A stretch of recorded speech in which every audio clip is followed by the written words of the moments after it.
The day humanity declared war on the concept of surrender, the sky over Chicago didn't fill with fire. No alarms blared across the globe. It was quiet. It was a Tuesday.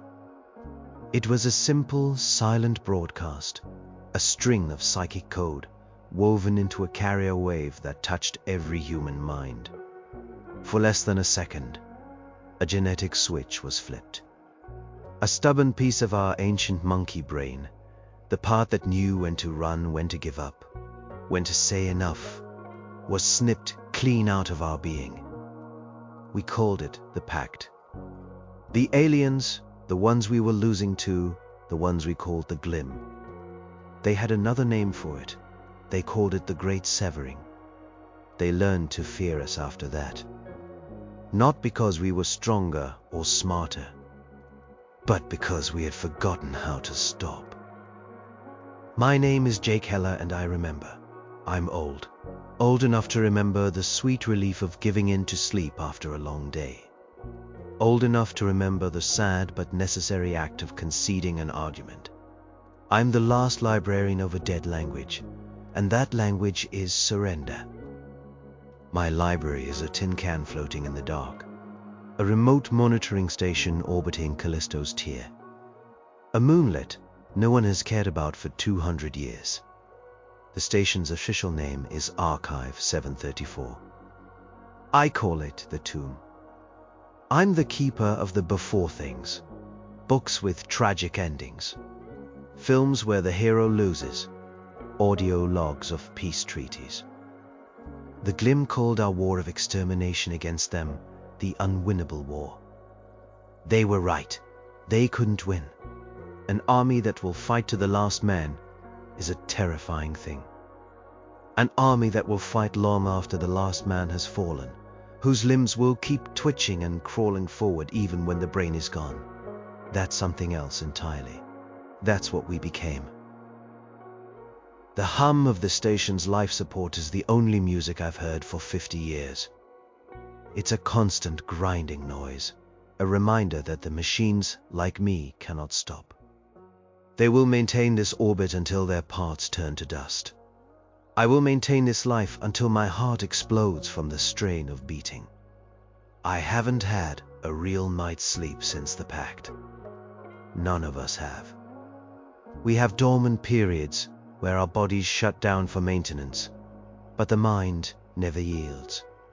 It churns and grinds, always on, always ready for a fight that ended centuries ago. That's why the alarm was such a shock. It wasn't the loud, angry clang of a hull breach. It was a soft chime, the proximity sensor. I shuffled to the main console, my joints complaining with every step. My body was a machine failing, but my will, that terrible, relentless human will, forced it onward. On the screen, a single ship. It was small, elegant, shaped like a silver seed. It wasn't human. Human ships are ugly things, brutalist blocks of metal designed for function, not beauty. This was Glim.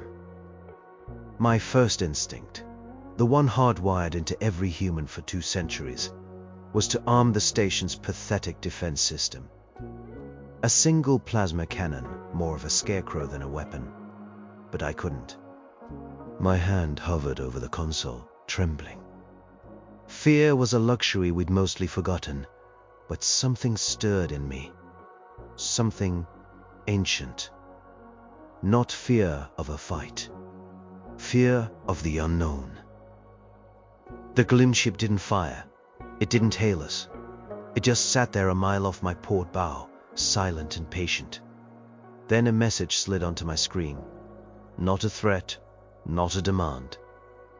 Just 5 words in perfect, unaccented English.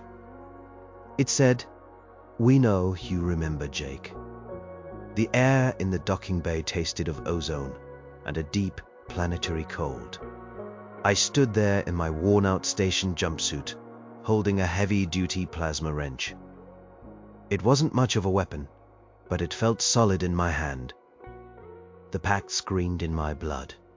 A silent command to attack, to destroy the threat, to never back down. But another part of me, the old part, the librarian, was just curious.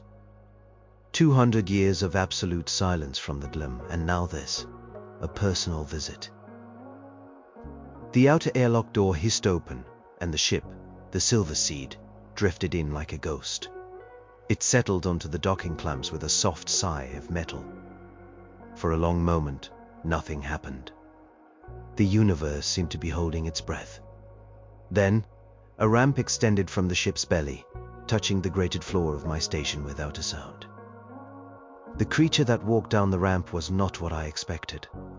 The old Warvage showed the Glim as towering monsters, all claws and shrieking mandibles. Propaganda, I realized. The thing before me was tall and slender, almost fragile. It wore a simple grey robe. Its skin was the color of mother of pearl, shifting with faint light. It had 4 long, delicate limbs, and its head was a smooth teardrop shape, with no discernible features except for 2 large black eyes that seemed to drink the light. They weren't eyes of hate. They were eyes of profound, cosmic exhaustion. It stopped 20 feet away from me. The wrench in my hand felt suddenly stupid and heavy. The creature raised one of its 3-fingered hands, not in a threat, but in a gesture that felt universal, a gesture of peace. "You are Jake Heller," it said. Its voice wasn't a sound that came from a mouth. It was a thought, a feeling, that bloomed directly inside my head. It was calm, melodic, and impossibly sad. "How do you know my name?" I asked, my own voice raspy from disuse. "We have been watching," the Glim replied in my mind. "Not with warships. With telescopes, we have watched your worlds for generations. We have seen what the Pact has done to you." My grip tightened on the wrench. It made us strong. It made us win. The words were automatic, the catechism of my species. "No," the Glim said. Its mental voice gentle but firm. "It made you break. You broke the idea of an ending, and in doing so you are erasing yourselves. More slowly than our weapons would have, but just as completely." I didn't want to hear it. I didn't want to believe it, but I saw it every day in the mirror. I saw the lines on my face, canyons carved by a relentless will that wouldn't let my body have the dignity of decay. I saw the fire in my eyes that should have gone out decades ago. We were a species running on an engine that could not be turned off, and the engine was melting. "Why are you here?" I demanded. "Revenge, to gloat." The Glim took another step forward. Its large black eyes fixed on me. "Revenge is a concept for those who see a future in conflict. We do not. We are a dying race, Jake Heller. You shattered us. But before we fade, we felt a duty, an obligation to the universe itself. We came to offer you a gift." "We don't want your gifts." "You do," the Glim insisted. The sadness in its thoughts was a physical weight. "We have spent 200 of your years studying you, studying what you did to yourselves. We have reverse-engineered the Pact. We have found a way to undo it." I stared at the alien, my mind reeling. The wrench slipped from my fingers and clattered onto the floor. The sound echoed in the sudden vast silence of the docking bay. "We are here," the Glim's thought voice whispered into the core of my soul, "to teach humanity how to surrender again." The Glim called itself a weaver. Not a name but a title, it explained, in that silent, resonant way of its, that its purpose was to mend things that were torn. It now considered my entire species a torn piece of cosmic fabric. We sat in my small galley, the weaver on one side of the metal table, me on the other. It didn't eat or drink. It just sat, radiating a palpable aura of ancient stillness. I, on the other hand, felt like a frayed wire spitting sparks. "It's impossible," I said, finally breaking the silence. "The Pact wasn't a disease. It was a change. It's in our DNA now. It's who we are." "It is not who you are," the Weaver corrected gently. "It is what you chose to become in a moment of ultimate desperation. You did not just edit a gene, Jake Heller. You broadcast a command, a philosophical absolute. You declared war on a fundamental law of physics. The law that says all things must end. The universe does not like to be defied." I thought about Earth. I hadn't seen it in a century, but I saw the feeds. Cities that never slept. Factories that ran until they tore themselves apart. People who worked 3, 4, 5 days without rest. Their bodies trembling with fatigue, but their minds refusing to yield. I remembered news reports of fistfights that lasted for weeks, the participants beating each other into pulp long after the reason for the fight was forgotten, unable to stop until one or both of them literally fell apart. We called it grit. We called it the human spirit. The Weaver called it a broken loop. "How?" I asked. "How can you undo it?"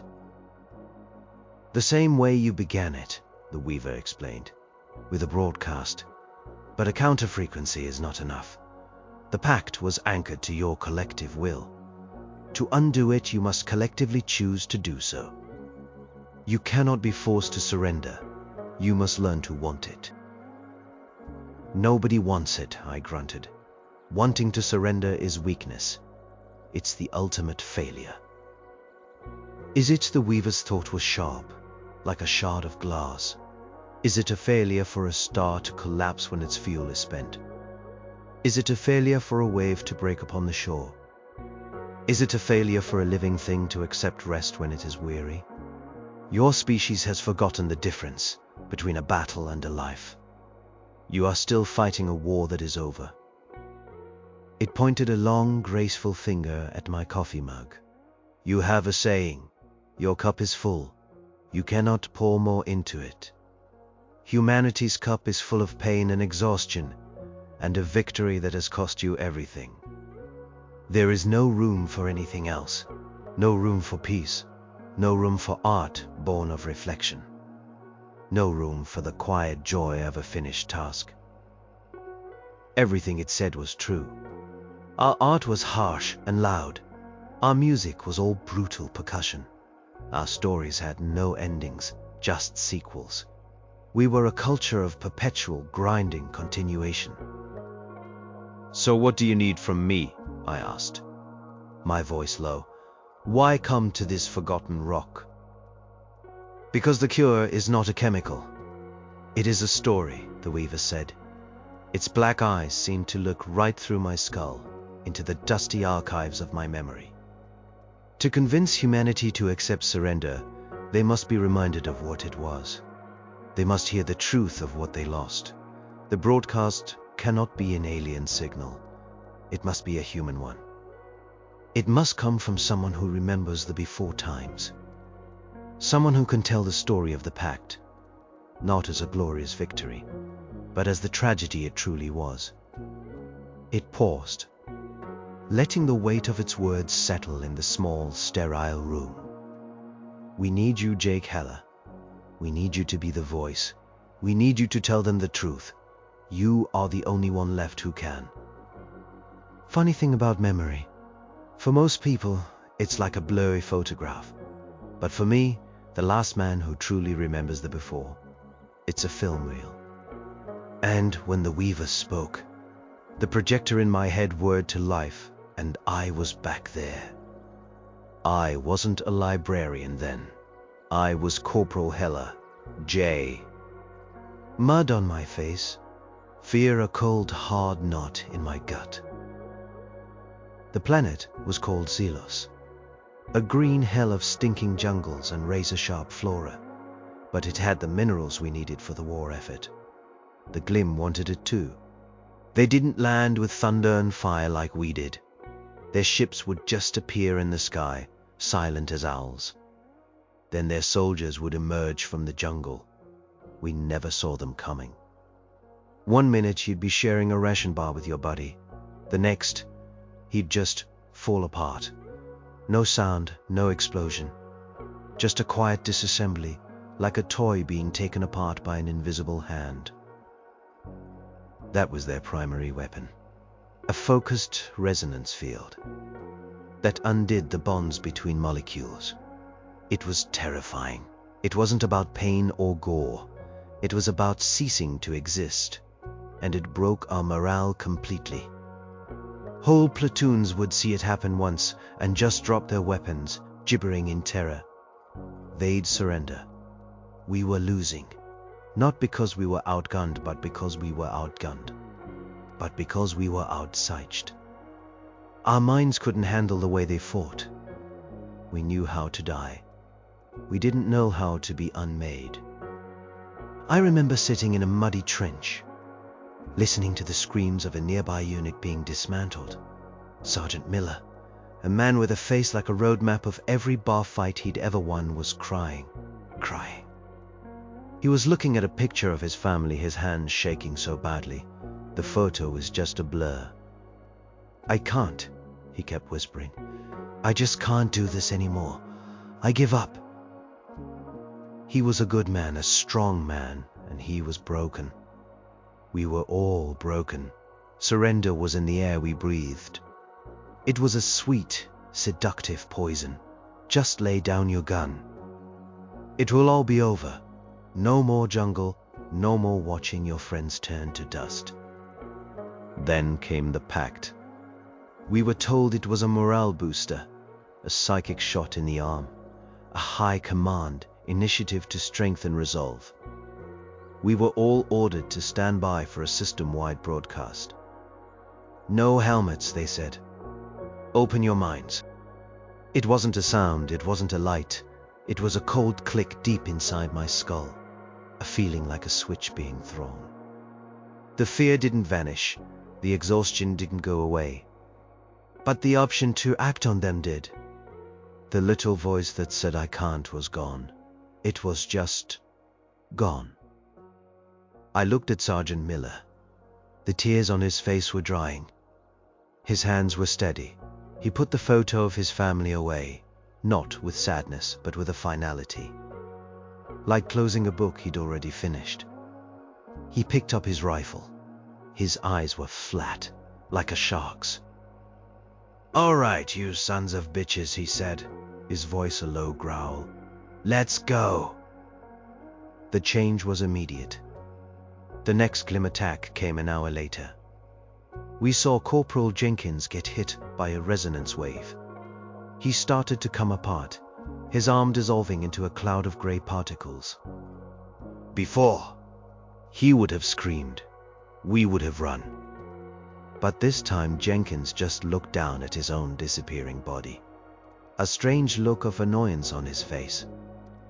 With his one remaining good arm, he unclipped a grenade, pulled the pin with his teeth, and ran straight at the Glim line. We all followed him. We ran into the jungle, into the invisible waves, our bodies disintegrating as we went. We didn't care.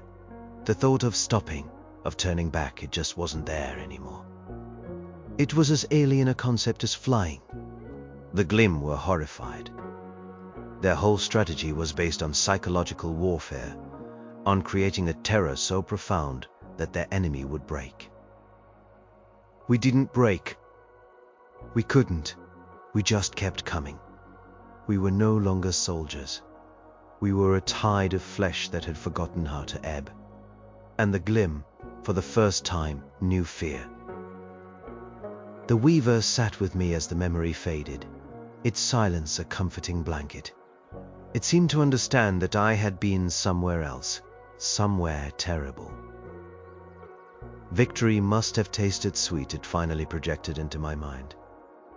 "It tasted like ash," I rasped. "It always has."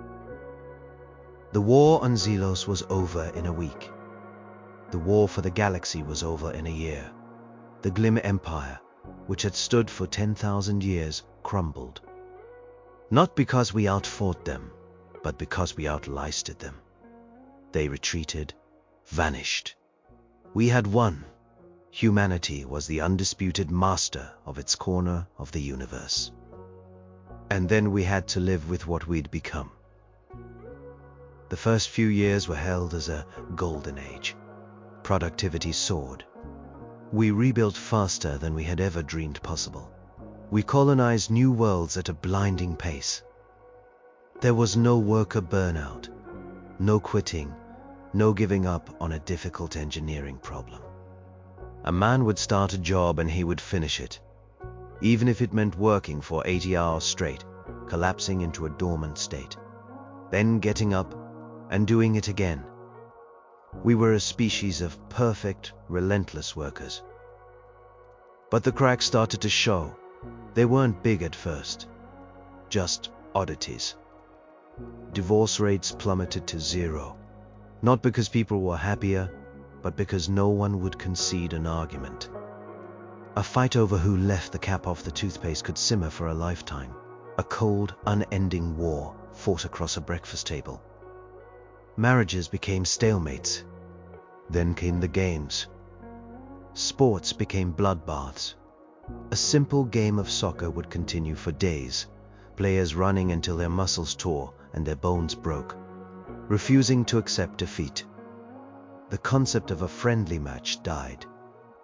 Every contest was a war of attrition. We had to outlaw most competitive sports. Grief became a disease. People couldn't let go of their dead.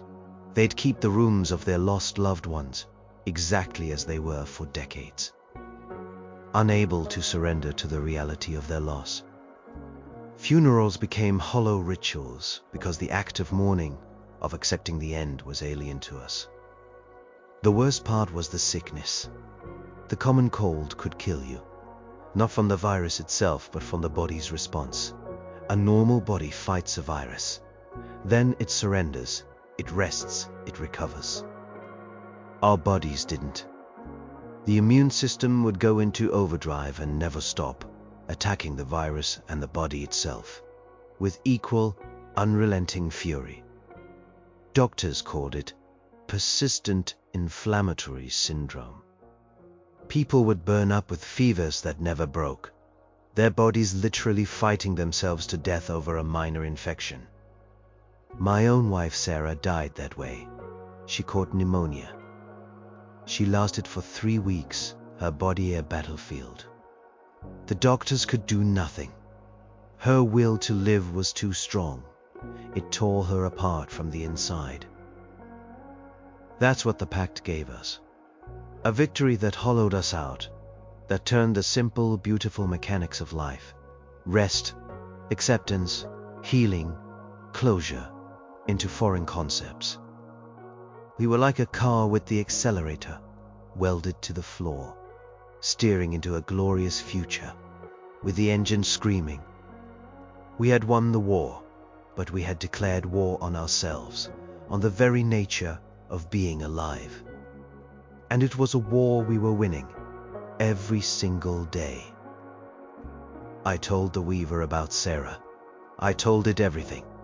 I expected it to see our self-inflicted wound as a kind of cosmic justice. Instead, the sadness emanating from it deepened. We did not understand. The Weaver projected. Its thought voice was heavy with something that felt like guilt. Our species, the Glim, we expand. It is our nature. Like a vine, we grow towards the light of new stars. When we encountered other life, we had 2 paths: integration or dissolution. Dissolution. That's a gentle word for it, I said, the bitterness sharp in my throat. It is an accurate one, the Weaver replied, unflinching. Our resonance technology was not designed as a weapon. It is a tool of creation. We are builders. We resonate with matter to shape it. we discovered that we could also resonate with a species' will to exist. If a species was strong, vibrant, their will would harmonize with ours. They would join our collective, their culture adding a new thread to our tapestry. We called this the weaving. And if they weren't strong? If their will was weak, if their culture was stagnant, our resonance would overwhelm them. Their own will to cohere would fail. They would unravel. It was not malicious. It was like a strong current meeting a weaker one. The weaker is swept away. For millennia, this was the way of things. Species joined us, or they faded. Both were natural outcomes, a kind of surrender to a greater force. The weaver paused, its form shimmering faintly. When we met humanity, we sensed a fierce, chaotic will, but it was also fragile. It was prone to fear, to despair. We believed you would be a species that faded. We began the process of dissolution on your colonies. We expected you to break, to surrender. It is what all species did. Its black, depthless eyes seemed to look back across the centuries. But you did not break. You did something reality had never seen before. You took the concept of breaking and you destroyed it. You removed the possibility of surrender from your very being. We frightened you, I said, a flicker of old, grim pride stirring in my chest. Frightened is not the word, the weaver corrected. Imagine you are a gardener. You have tended your garden for eons. You know how water and sun and soil work. Then one day, you find a plant that has decided to defy the sun, a flower that refuses to close at night. At first, it is a curiosity. Then you watch as it burns itself out, its petals turning to black crisps because it will not accept the cycle of day and night. It does not frighten you. It fills you with a terrible, profound pity. That's what we are to you, a flower burning itself out? Yes, the weaver said. You did not just defeat us. You introduced a flaw into the universe, an idea that should not exist. The idea of no surrender. It is a psychic poison. Our species cannot comprehend it. To be near your worlds, to feel the relentless psychic scream of your species' will. It is discordant. It unravels us. Our birth rates have fallen. Our will to cohere is fraying. Your victory, your pact, is slowly erasing us from existence simply by being what it is. It was the ultimate irony. In our desperation to survive, we had become a weapon that killed just by existing. We were a note played so loud and so long that it was shattering all the instruments around it. So this isn't a gift, I realized, the pieces clicking into place.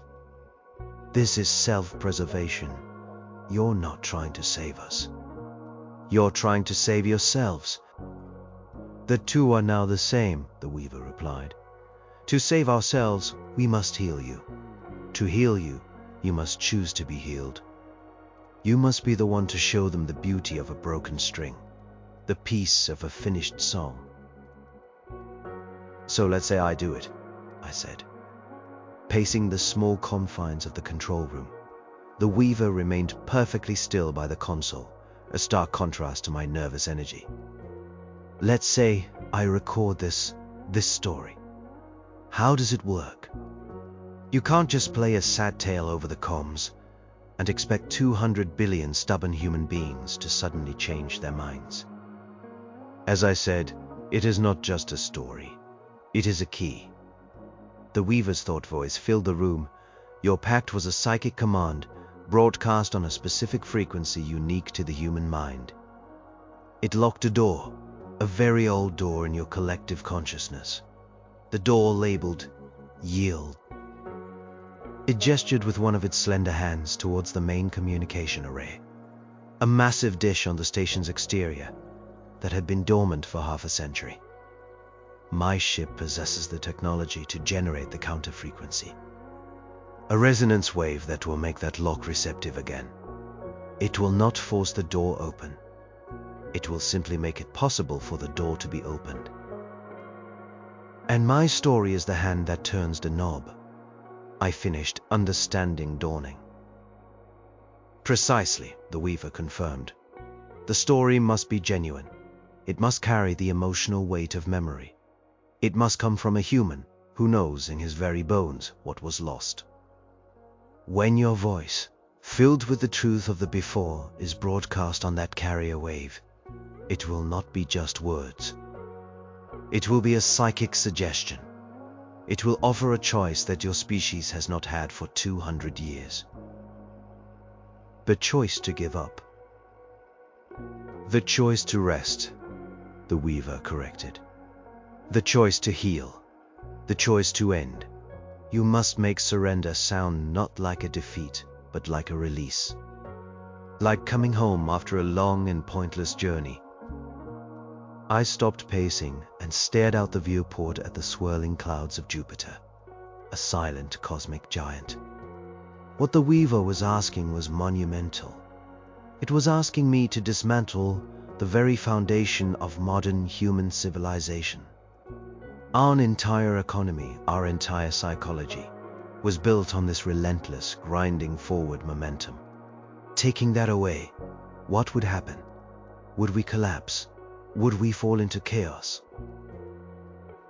People will die, I said flatly. The moment this works, people on assembly lines will just stop, exhausted. Pilots flying ships might suddenly feel the crushing weight of fatigue. Soldiers standing guard on hostile worlds might simply lay down their arms. Yes, the Weaver's thought was somber. There will be a cost, an age of chaos. A great slumber, perhaps. Your civilization will contract. It will have to rebuild on a new foundation, a healthier one. But tell me, Jake Heller, are people not dying now? Are they not working their bodies into dust? Are they not fighting themselves until their hearts burst? You are trading a slow, grinding extinction for a chance at a true rebirth. It was right, I knew it was. The cost was high, but the cost of doing nothing was total. We were a candle burning at both ends, thinking the brilliant light was a sign of our strength. The equipment, I said, my voice firming with resolve. How do we set it up? The Weaver's form seemed to brighten, a soft pearlescent glow. My ship's systems can interface with your station's broadcast array.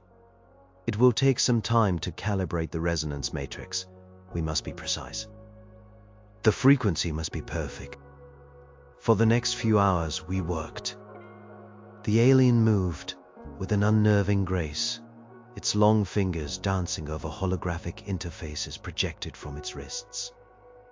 I, with my stiff joints and aching back, pulled dusty panels off the comm station, rerouting power cables and blowing decades of dust off of connection ports. An unlikely partnership. A broken old man and an ancient alien, working together to either save humanity or destroy it. I wasn't sure which. Finally, a single glowing microphone icon appeared on the main screen. The Weaver turned its smooth, featureless head towards me. It is ready, it projected. The carrier wave is active. The galaxy is listening.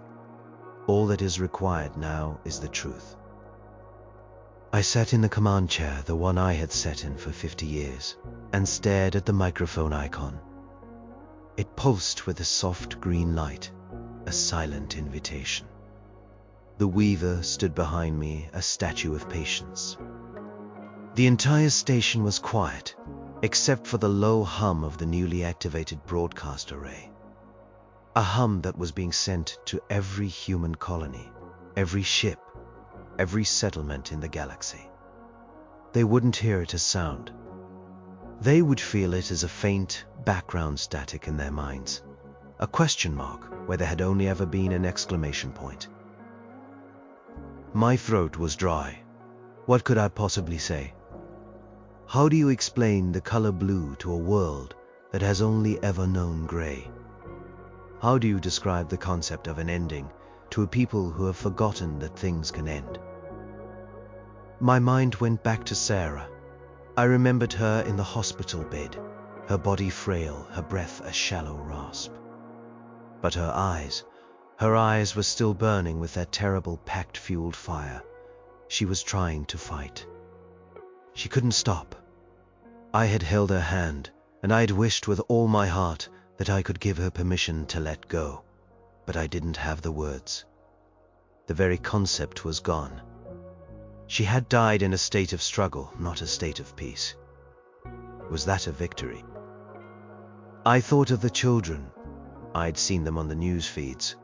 Little kids in playgrounds, not playing, but competing. Grimly, relentlessly. Building a taller block tower, running a faster race, their faces set with a determination that didn't belong on a child. There was no joy. Only the drive to not be the one who came in second. They would never know the simple pleasure of just playing, of building a sandcastle and then letting the tide take it just for the beauty of it. Was this the future we fought for? A galaxy of tired, angry, hollowed-out people who couldn't grieve, couldn't rest, and couldn't play? A species that had won everything and lost its soul? The Weaver placed a gentle hand on my shoulder. Its touch was cool, like river stones. "Tell them a story, Jake Heller," its mind voice whispered. "Tell them about a time before the war. Tell them about your wife. Tell them about rain on a tin roof. Tell them about sleeping in on a Sunday morning. The small surrenders, the ones that make a life worth living." The small surrenders. That was it. That was the key. This wasn't about epic battles and peace treaties. This was about the little moments of yielding that defined our humanity. Yielding to sleep. Yielding to a good joke. Yielding to a sad movie. Yielding to a lover's embrace. Yielding to the knowledge that you can't fix everything. That you can't win every fight. That some things are just meant to be let go. I looked at my own hands, wrinkled and spotted with age. My body had been screaming for an end for 20 years. My heart, my joints. My tired mind. But the Pact wouldn't let me listen. It was a warden, and my body was its prison. I wanted out. For the first time, I allowed myself to truly feel it. I wanted to surrender. I wanted to rest. And in that moment, I knew I wasn't just doing this for humanity or for the Glim. I was doing it for me. I was a man who wanted to go home. And my home was a quiet place called the End. I leaned forward, my hand shaking slightly, and I pressed the glowing green icon on the screen. It turned red. I was live. A channel was open to every human mind in the cosmos. I took a deep, shuddering breath and began to speak. "Hello," I began, my voice a dry crackle. I cleared my throat and tried again. "My name is Jake Heller. You don't know me. I'm just an old man in a forgotten place. But I remember. I remember a time before we were strong. A time when we were weak. And I'm here to tell you that it was beautiful." I spoke for what felt like hours. The Weaver stood behind me, a silent pillar, its presence a strange comfort. I didn't talk about grand strategies or the glory of our victory. I talked about the small things, the little surrenders the Weaver had mentioned. "I remember what it was like to be tired," I said, my voice growing stronger, more confident. "Not the body fatigue you feel now, the one you just pushed through. I mean a real, soul-deep weariness after a day of hard, satisfying work, and the feeling of surrendering to it, of letting your head hit the pillow and just letting go, giving up the day, trusting that the world would still be there in the morning. We don't have that anymore. We just stop. and start again. There's no peace in it. I told them about Sarah. Not her death, but her life. I told them about a time she tried to teach me how to bake bread. I was terrible at it. Flour everywhere. The dough was a sticky mess. And I got frustrated, angry that I couldn't master it instantly. And she had laughed, a sound like little bells, and she'd taken my flour-caked hands in hers. "Just give up, you big lug," she'd said. "Let me do it." And I did. I surrendered. I sat and watched her, and the bread she made was the best thing I'd ever tasted. We lost that. The ability to say, "I can't do this, you try." The ability to admit failure and let someone else succeed. I told them about losing a game of cards to my father and feeling the sting of defeat, but then shaking his hand and feeling proud of him. I told them about watching a sad movie and letting the tears come, a willing surrender to a story. I told them about apologizing, about being the first to say "I'm sorry" in an argument, not because you were wrong, but because the relationship was more important than winning. "The Pact told us that surrender was death," I said, my voice dropping to a whisper. But it was wrong. Surrender is a part of life. It's the exhale after the inhale. It's the fall that comes after the summer. It's the quiet that follows the storm. We've been inhaling for 200 years. We've been living in an endless, brutal summer. We are a storm that has forgotten how to stop raging. I leaned closer to the microphone, speaking to every hollow-eyed worker, every grim-faced child, every person locked in a silent, unending stalemate with a loved one. The Glim didn't defeat us. We are defeating ourselves. We think we are holding the line, but all we are holding is our own pain. I am giving you a gift. Not from the Glim air. From an old man who remembers. It's a memory. The memory of letting go.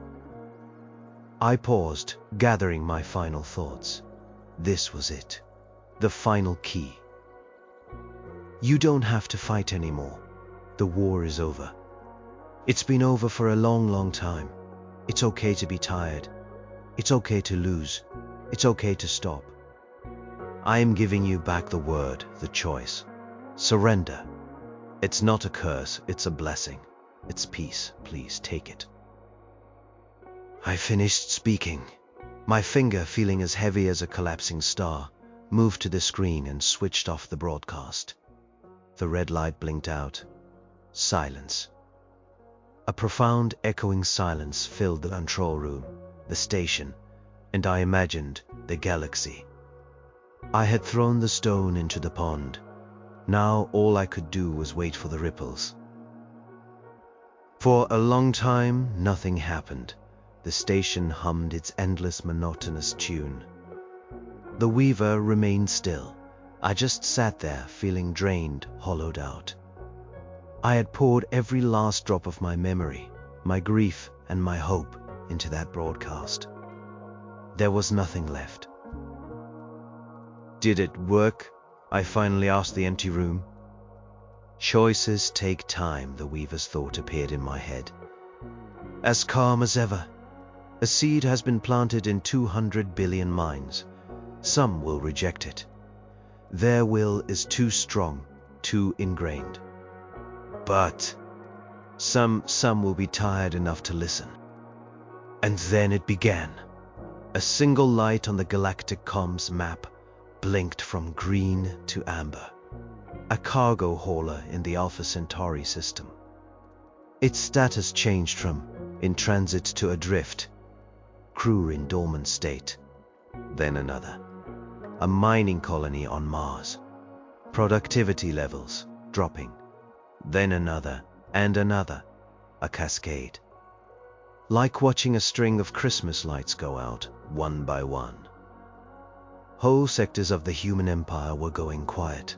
Not a silence of death, a silence of rest. I watched, mesmerized. It was beautiful and terrifying. I had broken the world. I had broken us. Or maybe I had fixed us. Then I felt it. A change in myself. A feeling I had not felt since I was a young man, before the war, before the Pact. It started in my shoulders. A great, heavy weight I didn't even know I was carrying suddenly dissolving. The tension in my jaw, a knot I had held for 2 centuries, finally unspooled. The frantic, grinding engine in my mind, the one that had been redlining since the day of the Pact, began to sputter, to slow down. I felt heavy. My eyelids felt like lead shutters. A yawn, a real deep, bone-stretching yawn escaped my lips. It was the most glorious sensation I had ever felt. I looked over at the weaver. Its pearlescent skin seemed to be glowing a little brighter. "Thank you, Jake Heller," its thought voice said. There was something new in it. Not sadness, not pity, gratitude. "You have given both our species a future." "I'm just tired," I said. And the words were the truest I had ever spoken. I wanted to see what happened next. I wanted to watch humanity wake up from its long nightmare and learn how to live again. But I knew I wouldn't. My part in the story was over. My book was at its final page. I leaned back in my chair, the old worn command chair that had been my prison for 50 years. I looked out the viewport at the stars. Those cold, distant fires. They didn't seem so relentless anymore. They just seemed peaceful. My eyes drifted closed. I did not fight it. I welcomed it. For the first time in 200 years, I felt the gentle, loving pull of a true and final ending. And for the first time in 200 years, I chose to yield. I surrendered. And it was not a defeat. It was the greatest victory of all.